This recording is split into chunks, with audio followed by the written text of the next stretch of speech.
মধ্যপ্রাচ্যে শান্তিরক্ষায় নতুন পদক্ষেপ। উন্নত ড্রোন প্রতিরক্ষা ব্যবস্থা পাঠাচ্ছে যুক্তরাষ্ট্র। মধ্যপ্রাচ্যে নিরাপত্তা জোরদার করতে যুক্তরাষ্ট্র একটি উন্নত কাউন্টার ড্রোন প্রতিরক্ষা ব্যবস্থা মোতায়েনের সিদ্ধান্ত নিয়েছে। এই আধুনিক প্রযুক্তি ইতোমধ্যেই ইউক্রেনের আকাশরক্ষায় উল্লেখযোগ্য সাফল্য দেখিয়েছে এবং 1000টিরও বেশি শত্রু ড্রোন ভূপাতিত করতে সক্ষম হয়েছে। নতুন এই প্রতিরক্ষা ব্যবস্থার নাম মেরোপস।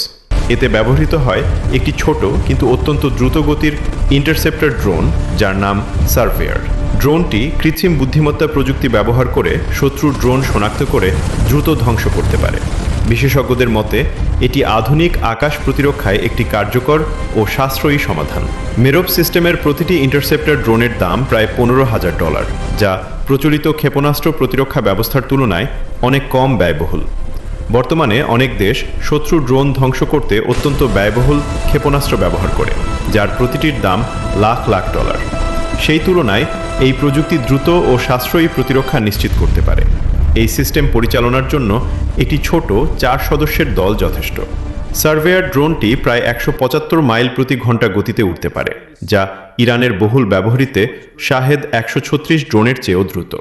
ফলে আকাশে শত্রু ড্রোন শনাক্ত ও ধ্বংস করা অনেক সহজ হয়।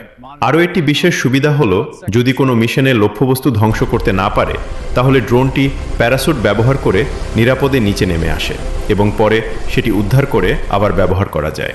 বিশেষজ্ঞদের মতে সস্তা আক্রমণাত্মক ড্রোনের সংখ্যা বাড়ার কারণে বিশ্বজুড়ে আকাশ প্রতিরক্ষা কৌশল বদলে যাচ্ছে।